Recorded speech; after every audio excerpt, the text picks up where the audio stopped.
Hey guys, welcome back to Shadyside Homestead. I thought since it is August, I thought I would share with you what our school plans are for the 2022-2023 school year. Slightly misleading because we're actually in the middle of our school year. It is week 26 of our school year. We school year round. So at somewhere along the line, we got a little off. I originally had started and planned on keeping up with the school schedule and, just didn't happen. So I will hop right into it. I'll try not to drag this out too long. If you're like me, honestly, a lot of times on YouTube videos that are like curriculum, I just slide and see, oh, yep, I know what that is. Slide. Oh, I don't know what that is. Let me take a closer look at that. Oh, okay. So, I'm just here to help you all. Our school year was a little interesting, I will say. We started out with something that I was really excited about. I won't mention the name. At least I don't think I will.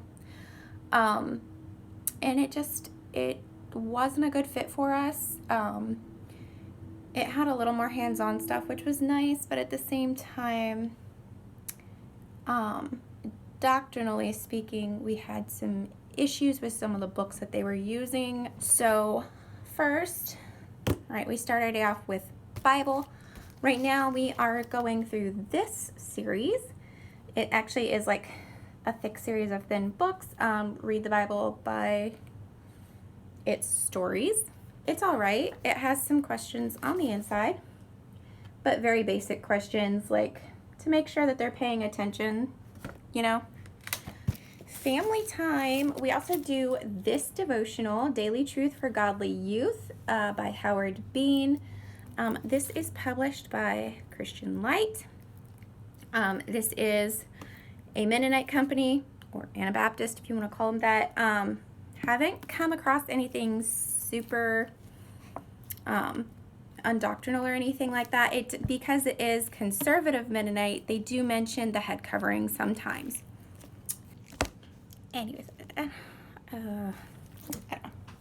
So we do this as a family at nighttime. This is great. Probably my favorite family devotional. I'll open it up so you can see the inside. This is nice because it really gets you into the scriptures. So it will tell you to read this scripture first, and you're actually opening the Bible, reading that. It's usually more than a few verses. Sometimes it is a little longer.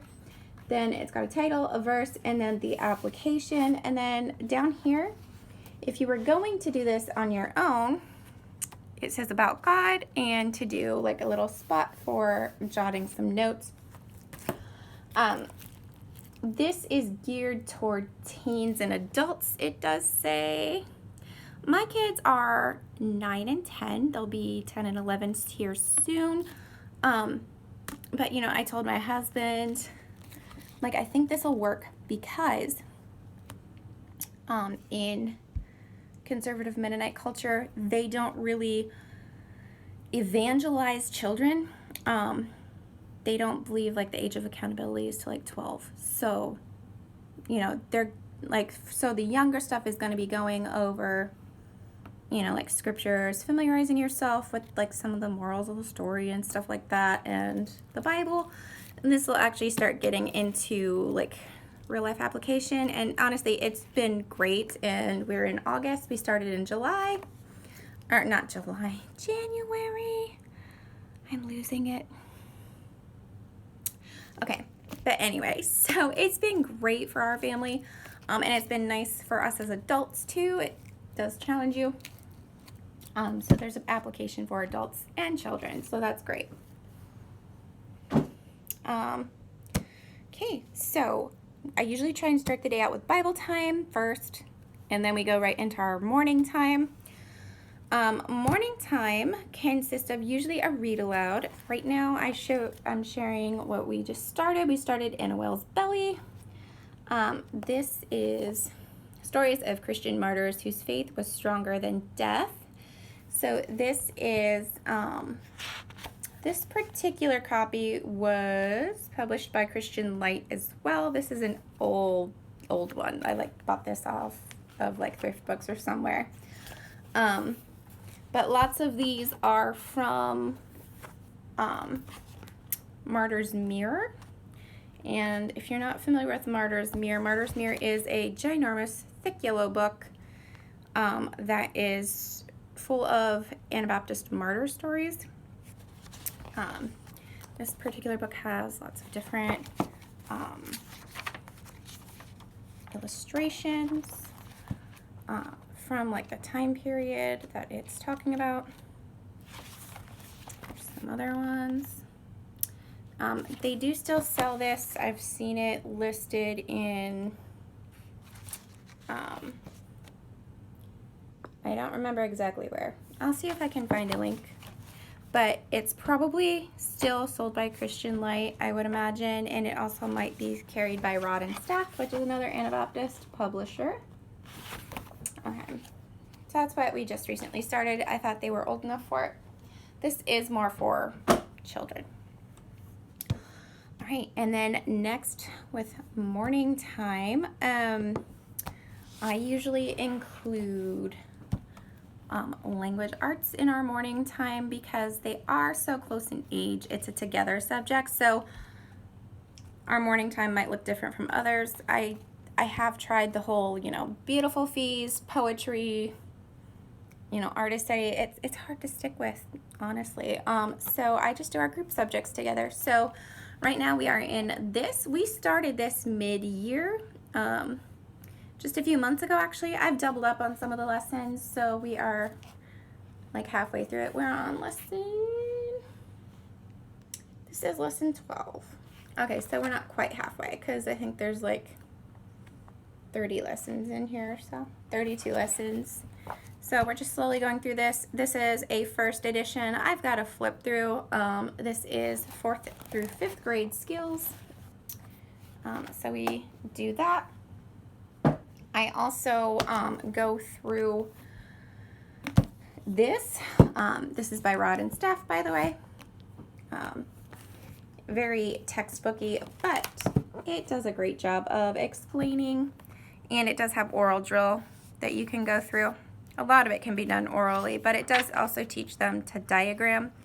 I've never learned that, so it is interesting.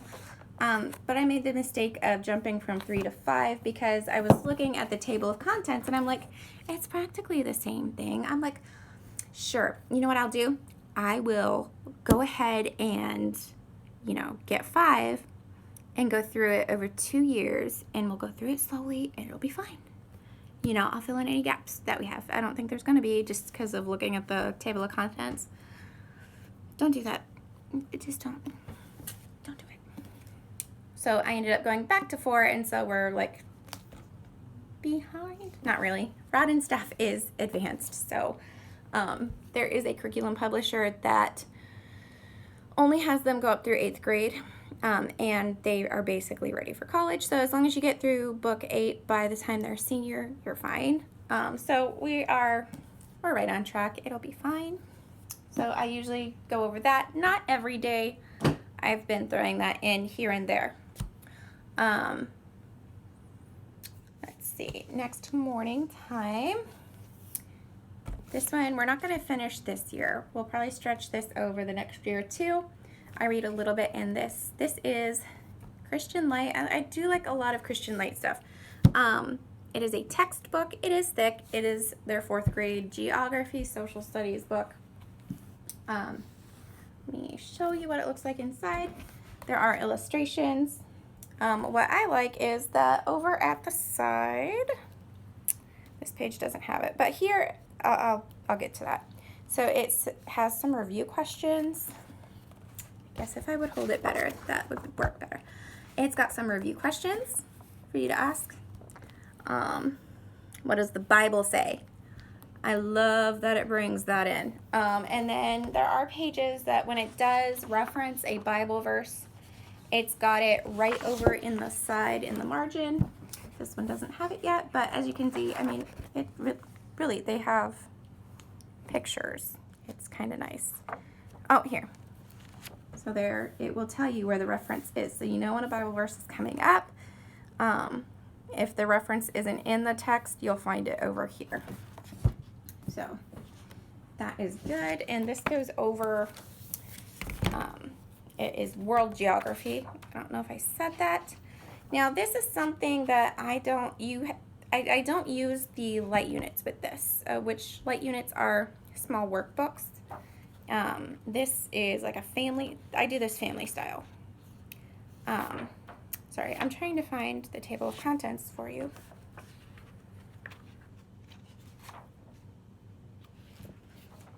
Okay. Table of contents. I'll show you a quick look at that. I don't know if this is up on YouTube or not. We'll see. But there's that. So I just read a little bit. The sections are fairly short. It doesn't take too long. And I usually hit that maybe twice a week, sometimes more, depending on how we are. Let's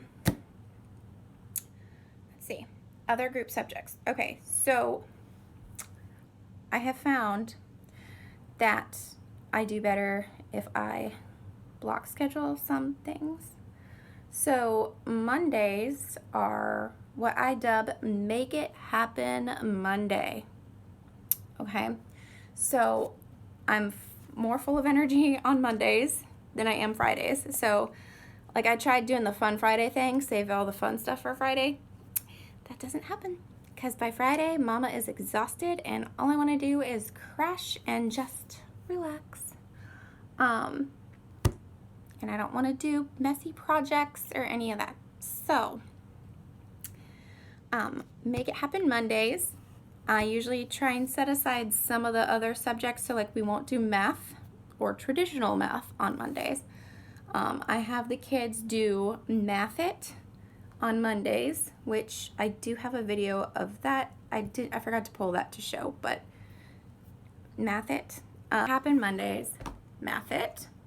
And I've got a flip through of this. So it's just a more fun way of doing math. We hit science. So this year we're doing this. Christian Kids Explore Biology. This is an older edition.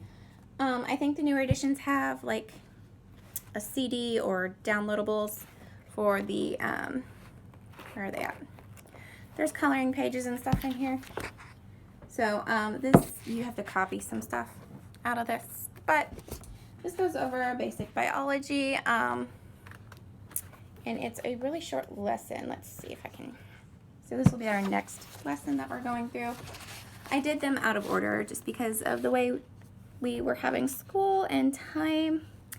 I went through, when I was feeling really, I don't know, ambitious, and I wrote out all the scripture verses that they were referencing in King James Version. That is our preferred version, so I did that, so it was a lot faster for me. But you just read that, and then you can do this classically. They do have like things that you can memorize. I don't make them do that. This is actually a little bit of a longer lesson here, probably because it's getting ready to do review. If I can get the page part. And there are a few activities in here. They have supplemental activities at the back. Let's see here. Yeah, supplemental activities are back here. There's a few of them. Not too many. And then there is a book list and an answer key for the reviews. Some of the supplemental activities are like word searches. Some of them are activities. Let you look at the book list. Yeah, and it is divided into subtopic in the book list. So I got this thinking it would be our only science for the year, and then I felt like it was a little lacking. And I could definitely go to the library, fill in with books. I wasn't feeling that this year. So what we did instead was I did go ahead and purchase this because my kids, my children, love hands-on experiments. I am not as much of a hands-on person, but I need to learn. So I purchased this. Now, this does come with optional student notebooks, journal things that you can use. I didn't do that. I didn't feel it was necessary at the moment. So I got this used some bookstore credit that I had on it.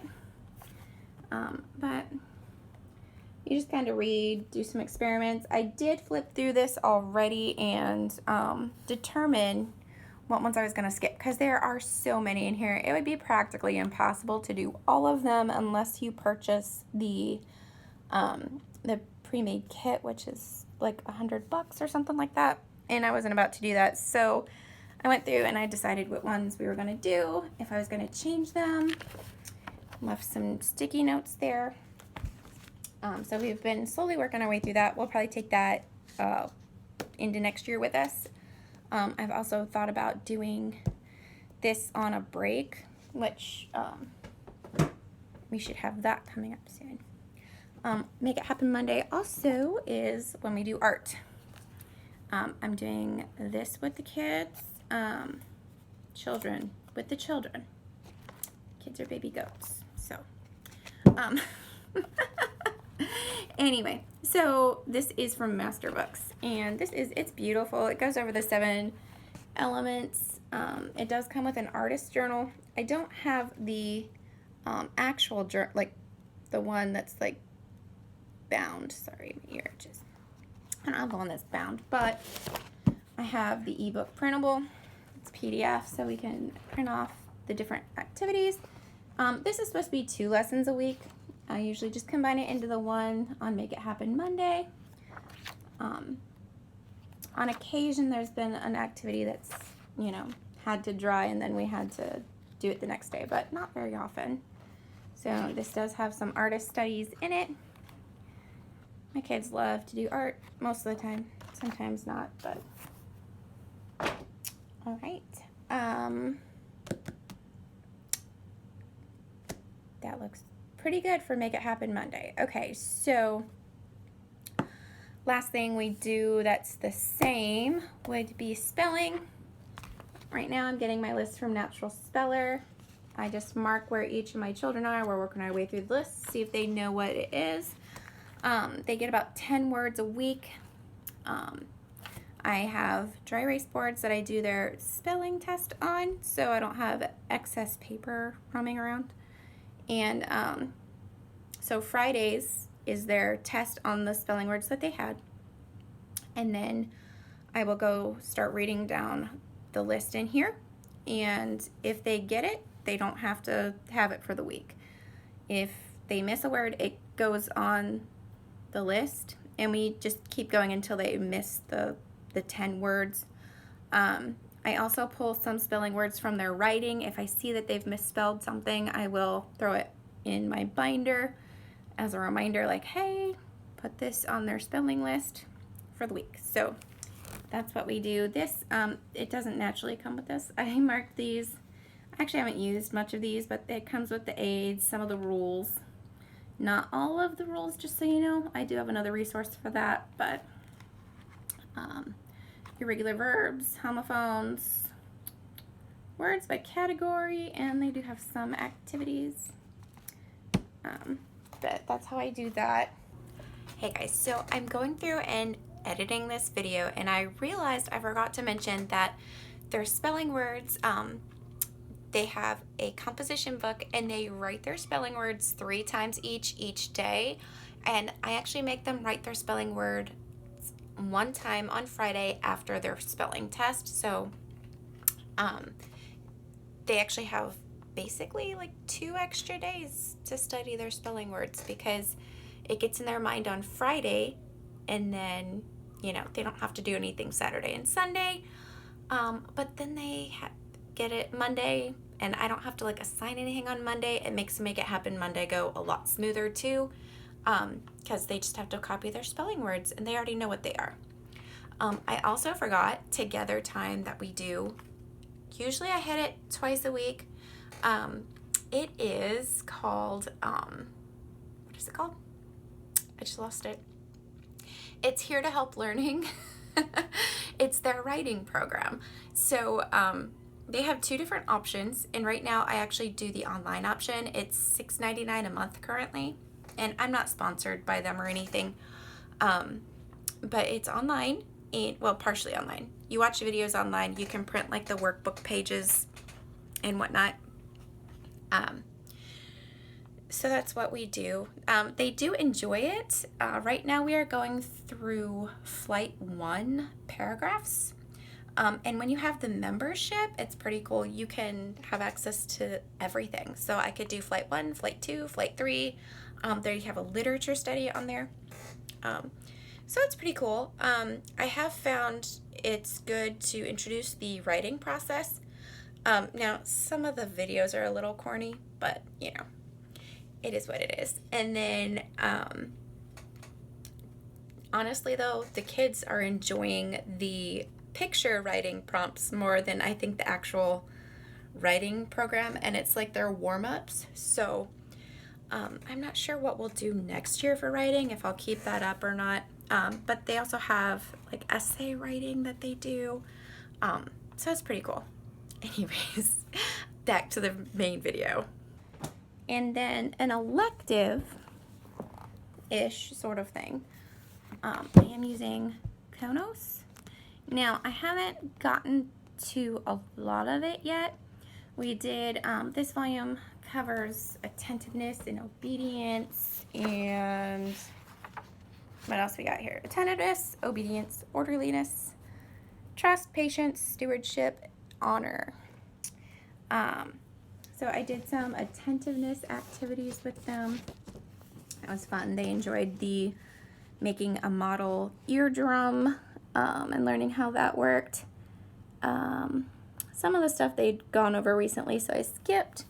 Right now we're in obedience, and we decided to start with horses. So we're working on that, although I've had some diligence issues with a child, and so I haven't been able to get to this as often as I would like to.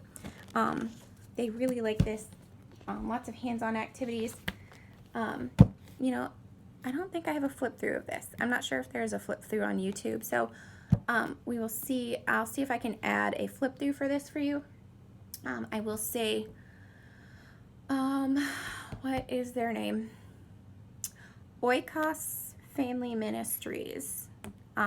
They are from South Africa, and they are a ministry to homeschoolers and a store. They have a whole Konos workshop on Konos, so I can link to that. And also, Shelly from There's No Place Like Home uses Konos in her homeschool.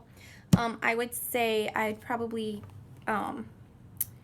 use Konos probably a little bit more like Shelly does. Most of the time. I like her way of doing things. It's pretty cool. So, all right. That is all of our group stuff. So, individual stuff, I did grab this. I do have this lesson plan book from Rod and Staff. It is super cheap. It was like less than $4. I've got to flip through, but it's just a nice grid. It's great. I was making my own stuff in a binder, and I was finding the binder was just really annoying to lug around.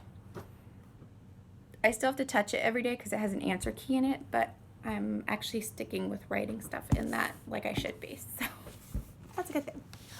Okay, math.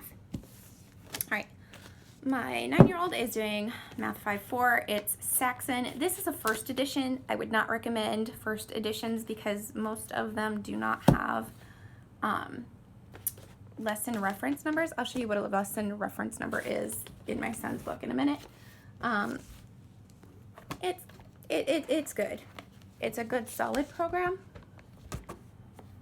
Now my daughter would definitely love something more colorful.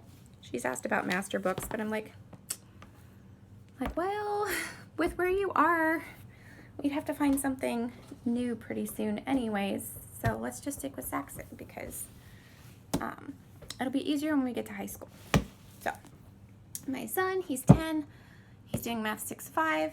He finished 5-4.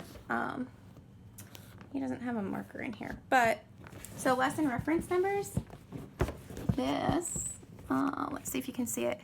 So like here's like normal 3, but there is a parenthesis right there. Don't know if you can see it. That tells you what lesson that for concept first came up. So I love that. It saves a lot of time if you see that they're struggling with something, like, okay, let's go back and reread lesson whatever. So it's easier for him to find, it's easier for me to find. With Saxon 5.4 first edition, I have to try and figure that out on my own by looking at the table of contents. So it's not always easy. But this was great. Son loves math. And I said it would be easier in high school because if we use some of the older editions before Saxon sold to Harcourt, whatever it's called, the Harcourt company, they have geometry is actually taught in Algebra 1 and Algebra 2, so it's not taking a whole year off of algebra to teach geometry. That really tripped me up in high school. You know, you do Algebra 1, then you're starting to get it, you know, then they have you do geometry, and then you have all these new concepts to learn. It's like, what on earth? Then you finally start getting the hang of geometry towards the end of that year, right? And then they put you in Algebra 2, and it's like, I don't remember how to do this. So, if you use older editions of Saxon, you can kind of avoid some of that and still get the geometry credit, which is what we plan to do.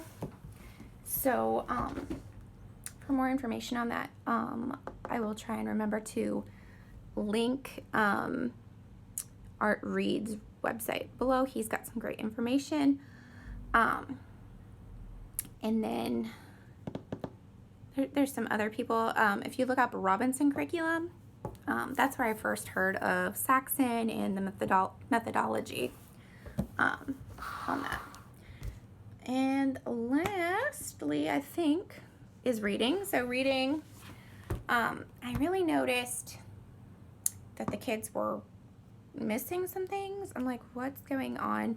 And I think I stopped oral reading a little too soon with them, like sitting and listening. So I wanted something that would teach that, as well as go over things like literary terminology. And I settled on this. This is Christian Light's reading program. These are the teacher manuals. I wanted something with a teacher manual because I had gone with another program that had, it was Rod and Staff's, their level 4 reader program. And it had like a teacher answer key, but it didn't really have any like guided, like, hey, here's how you teach this concept, here's what you review, here's what you say. I need hand holding. So just as an example, this is their grade 5 reader. I like it. It's got color pictures. The stories are interesting. My kids like them. It teaches good morals and scripture reading. This is a Christian Light program. And for this program, I did go ahead and get the light units. So this is my son's that he's working through. These workbooks are not very thick at all. We started this mid-year, so we'll carry this into next year with us. So I'm not sure how far we'll probably finish. I'm not sure if we'll continue with it after we're done. We'll have to wait and see. We're only in the second light unit, and just a little ways into the second one. So, and there's 5 for this particular program for the grades that we are in. I think there's more for other grades. Let's see, we're going to be in lesson 9. And I think there are 15 lessons per thing. Oh no, there's 16. 16 lessons per book. So that is that. Right. I think that is it. This is definitely a lot longer than what I wanted it to be. So I'm sorry about that. But that is what we are doing for the 2022-2023 school year. Stay tuned. I'll probably try and share what we'll do when our school year ends. Like I said, we're on week 26 already, so in like 10 weeks we'll be finished. That's insane. I don't know how long we'll break for. We usually take a nice break when the weather is nicer. Like right now it's like 100 degrees with, you know, a heat wave, like humidity, and it feels like you're baking in an oven. So, so, you know, if you're going to be stuck inside anyways, I'm like, yeah, you might as well do school. So that's what we do. It's not usually too much. We're done by lunch usually. Oh, I did forget to show you. I do have my son's, let me make sure there's nothing. This is my son's assignment sheet for the week. He's working on prefix flashcards with CLE for the reading program. So I have weekly chores over here. This is what he is responsible for, like pretty much every day. Now, I don't make them do dishes every day. It's just like, hey, if mom needs help, this is what your duty is. Well, scoop litter is definitely an everyday thing. But, so they have a chore of the day up here that they do. And it rotates. I'll show you that in a minute. So I have a before 8 o'clock. 8 o'clock is our ideal start time. So before 8, I've got a few things. It's the same thing every day. They really should do these things on Saturday too, but not always. I have Bible and other. I always schedule their church homework. They usually have church homework, and I just prefer them to get it done the next day. So now I used to have them do it Sunday afternoons when we got home, but with the pandemic, sorry about that. So with the pandemic, it changed our church's schedule. So Sunday school is no longer on Sunday mornings. Sunday school is actually in the evenings. So pretty interesting. So I have them do that. Church homework. This day I scratched out typing because we did something different. We had a reading day. So I alternate typing and music. Music is scratched out because we need to get some more strings for their guitars. I have a place for flashcards. He's doing prefix flashcards. My daughter's doing math flashcards still. And then on Friday is quiz day. Yeah, and then so like there's the math.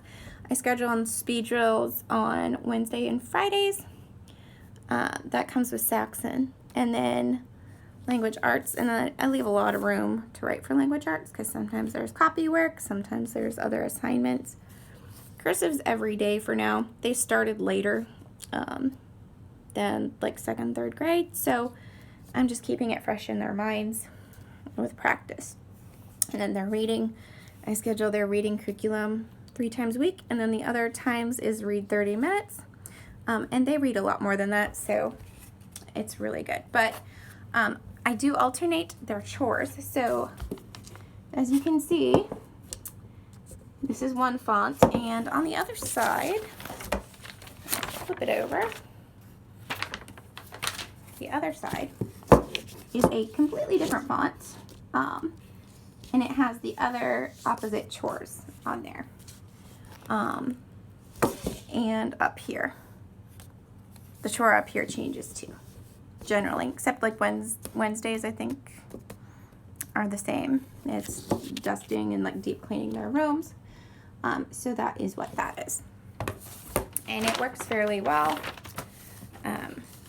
We tried the whole chore chart thing, and the kids were moving my magnets around and stuff. So this way, it's in stone. Well, not literally, but you know, they can't really change it and try to pull the wool over my eyes.